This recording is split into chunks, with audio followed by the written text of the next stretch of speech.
Hello, good morning mga sangkay. I'm back to my home, sweet home. Ayan po mga sangkay. Nakabalik na po kami sa bahay namin kaya magluluto po ako ngayon ng almusal ko. Kasi matagal din akong hindi nakakain ng kanin kasi puro order na pagkain yung kinakain namin doon kila mama. Ayan.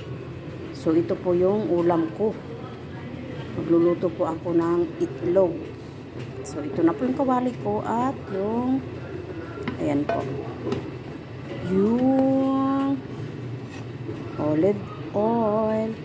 At ito po yung ayan po yung kanin ko mga sangkay. Tada!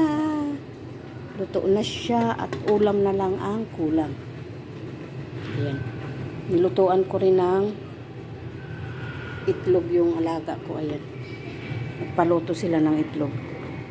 Kaya ayan mga sangkay, umpisahan na natin ang ating luto.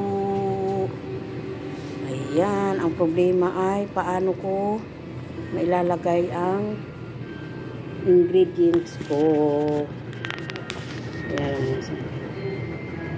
Ganyan na lang kasi.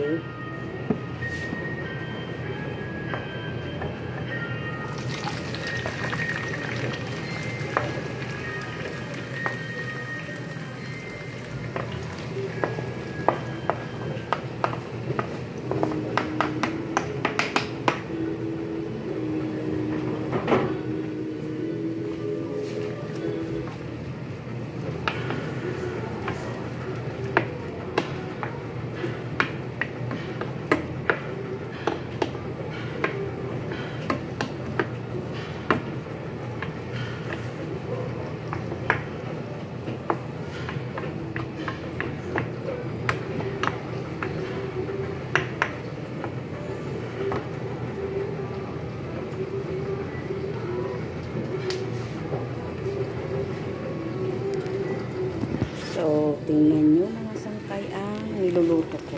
Diba? Super niya. Super makulay. So, ganyan po talaga ako magluto ng itlog mga sangkay. Pag hindi ako tinatamad. Pag tinatamad kasi ako nilalaga ko lang siya. Pero pag hindi ako, pag sinisipag-sipag ako, ayan, ganyan yung luto ko ng itlog. Super makulay. Para ang buhay natin ay maging makulay din. Ayan. Diba?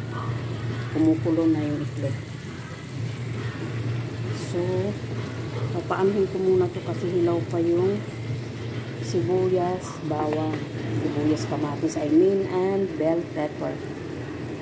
Hilaw pa siya kaya paanuhin ko muna. Palambutin muna siya bago ilagay ang egglog. Kasi hilaw pa siya. Ayan. Kumukulo na. At ito po yung egglog ko. Ayan. Ano siya mga sangkay, nilagyan ko ng mga pampalasa nila dito. Ayan oh. Super dami. Nilagyan ko siya kaya nangitim na. Pero okay lang yan mga sangkay. Ayan. Malapit na maluto ang